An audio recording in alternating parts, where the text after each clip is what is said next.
आज सावन का पहला सोमवार है। इस पवित्र दिवस पर एक महत्वपूर्ण सत्र का प्रारंभ हो रहा है और सावन के इस पहले सोमवार को मैं देशवासियों को बहुत बहुत शुभकामनाएं देता हूं। आज संसद का मानसून सत्र का भी आरंभ हो रहा है। देश बहुत बारीकी से देख रहा है कि संसद का यह सत्र सकारात्मक हो, सृजनात्मक हो और देशवासियों के सपनों को सिद्ध करने के लिए एक मजबूत नींव रखने वाला हो। साथियों,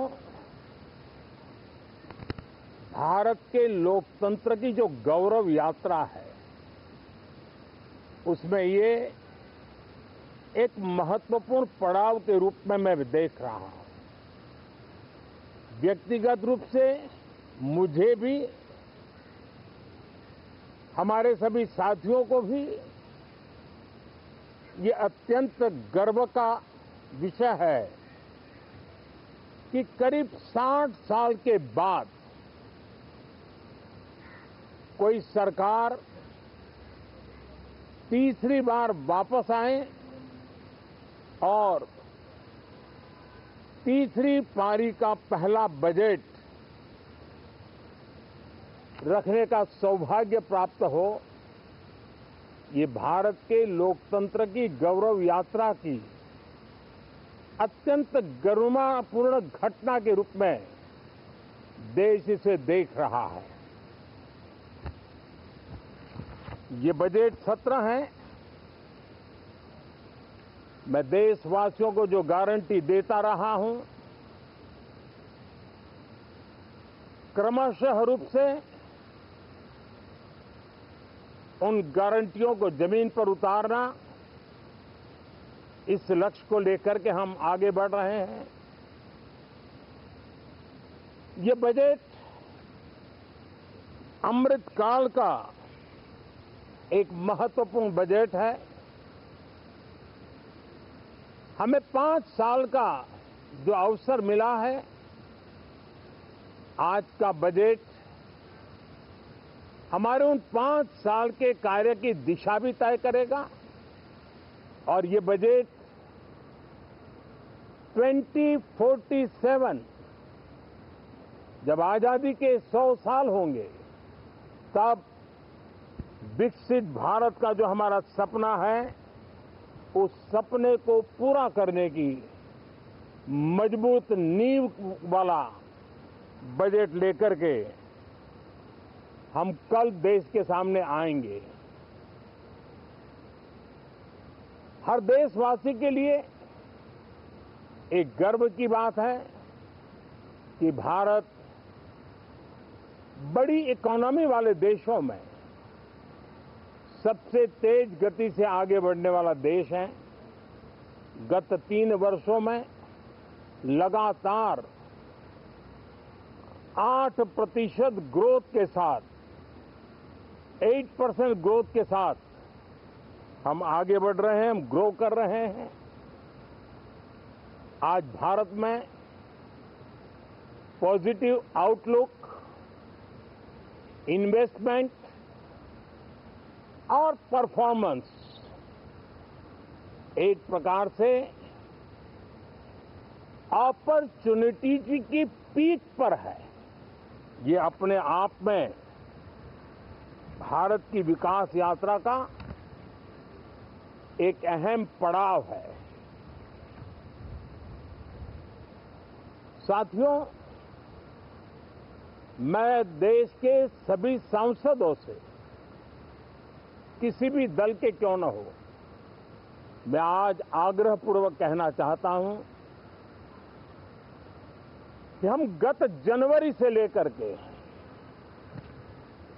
हम लोगों के पास जितना सामर्थ्य था, उस सामर्थ्य को लेकर के जितनी लड़ाई लड़नी थी लड़ ली। जनता को जो बात बतानी थी बता दी। किसी ने राह दिखाने का प्रयास किया, किसी ने गुमराह करने का प्रयास किया,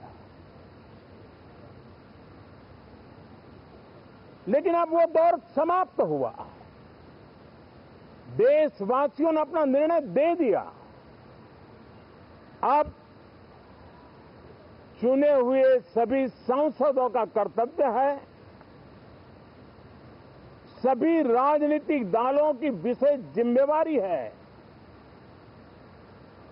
कि हमने दल के लिए जितनी लड़ाई लड़नी थी लड़ ली। अब आने वाले 5 वर्ष के लिए हमें देश के लिए लड़ना है, देश के लिए जूझना है, एक और नेक बनकर के जूझना है। मैं सभी राजनीतिक दलों से भी कहूंगा कि आइए हम आने वाले 4 साढ़े 4 साल दल से ऊपर उठ करके सिर्फ और सिर्फ देश को समर्पित होकर के संसद के इस गरिमापूर्ण मंच का हम उपयोग करें। जनवरी 29 जब चुनाव का वर्ष होगा, आप उसके बाद जाइए मैदान में, सदन का भी उपयोग करना है कर लीजिए। वो 6 महीने जो खेल खेलने खेल लीजिए, लेकिन तब तक सिर्फ और सिर्फ देश के गरीब, देश के किसान, देश के युवा, देश की महिलाएं, उनके सामर्थ्य के लिए, उनको एम्पावर करने के लिए जन भागीदारी का एक जन आंदोलन खड़ा कर करके 2047 के सपने को पूरा करने के लिए हम पूरी ताकत लगाए। मुझे आज बहुत दुख के साथ कहना है कि 2014 के बाद कोई सांसद 5 साल के लिए आए, कुछ सांसदों को 10 साल के लिए मौका मिला, लेकिन बहुत से सांसद ऐसे थे जिनको अपने क्षेत्र की बात करने का अवसर नहीं मिला, अपने विचारों से संसद को समृद्ध करने का अवसर नहीं मिला, क्योंकि कुछ दलों की नकारात्मक राजनीति ने देश के संसद के महत्वपूर्ण समय को एक प्रकार से अपनी राजनीतिक विफलताओं को ढांकने के लिए दुरुपयोग किया है। मैं सभी दलों से आग्रहपूर्वक कहता हूं कि कम से कम जो पहली बार सदन में आए हैं, ऐसे बहुत बड़ी संख्या में हमारे माननीय सांसद हैं और सभी दल में हैं, उनको अवसर दीजिए, चर्चा में उनके विचारों को प्रकट करने का मौका दीजिए, ज्यादा से ज्यादा लोगों को आगे आने का अवसर दीजिए।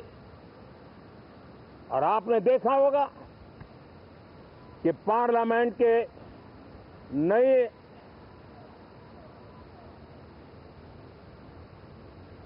संसद गठन होने के बाद जब पहला सत्र था,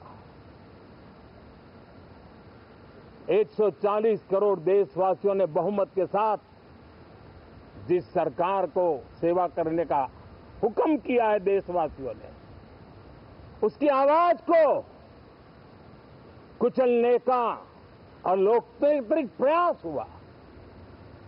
2.5 घंटे तक देश के प्रधानमंत्री का गला घोंटने का, उनकी आवाज को रोकने का, उनकी आवाज को दबाने का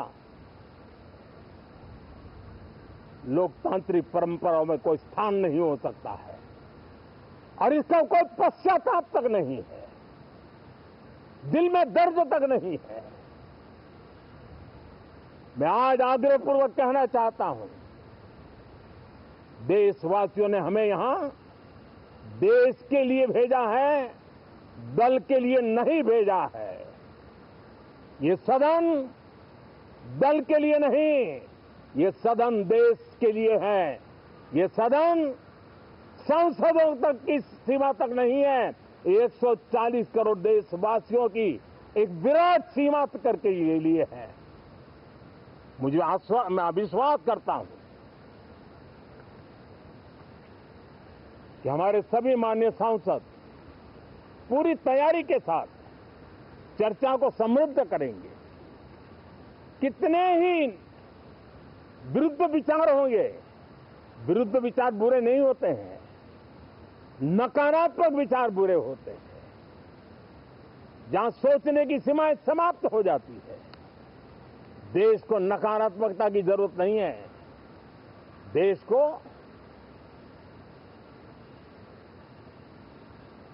एक विचारधारा, प्रगति की विचारधारा, विकास की विचारधारा, देश को नई ऊंचाइयों पर ले जाने वाली विचारधारा से हमें आगे बढ़ाना होगा। मैं पूरा ही आशा करता हूं कि हम लोकतंत्र के इस मंदिर का भारत के सामान्य मानवीय की आशा आकांक्षाओं को पूर्ण करने के लिए सकारात्मक रूप से उपयोग करेंगे। बहुत बहुत धन्यवाद साथियों।